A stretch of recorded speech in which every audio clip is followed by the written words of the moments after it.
Fala galera, meu nome é Débora, sou da equipe Ambitable, equipe de futebol de robôs daqui da Universidade de Brasília. Esse ano nós recebemos 3 novos NAUs, o robô que a gente utiliza. Esse NAU veio na versão V6, é a última que lançou. Tem várias coisas legais e a gente vai mostrar pra vocês. Tá.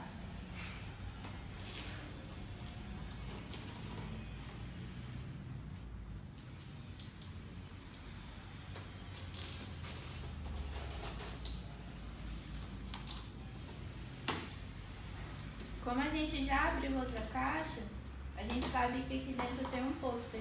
Então, se você comprar um robô e for abrir, abre com cuidado para não cortar o pôster. Aqui tem um pôster com o novo NAU, ele vem na cor cinza. Aqui atrás tem algumas instruções, como retirar ele da caixa, como posicioná-lo, como fazer o primeiro setup e utilizar ele para o diálogo, que é o módulo que já vem com ele. Aqui tem a caixa com o carregador, um guia da bateria e alguns cabos, um guia de usuário, um cabo de rede flat que já vem com ele. Aqui, retirando o tampo da caixa de isopor, a gente já vê o robô. Ele já vem posicionadinho aqui. Primeiro você solta as perninhas dele um pouco e depois puxa ele pelo corpinho.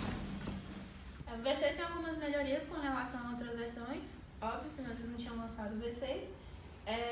Esse tem um processador bem mais potente. O processador dele, só para vocês terem uma ideia, tem 4 GB de RAM. O antigo tinha 1 GB, então dá para fazer bem mais coisa. A câmera dele também é bem melhor. Ele tem uma câmera aqui e outra aqui. Essa é de 5 megapixels, a antiga tinha 1,22 megapixels.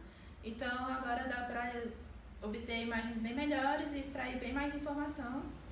E por fim ele tem 4 microfones. Com esses microfones a gente consegue fazer a detecção de voz, reconhecimento de fala, e dá para desenvolver um diálogo bem melhor. E vai ser bem útil nas nossas aplicações de extensão em escolas.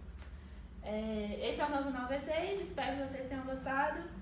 Deixa um like, se inscreve que a gente quer fazer mais vídeos no futuro, demonstrando o NAU.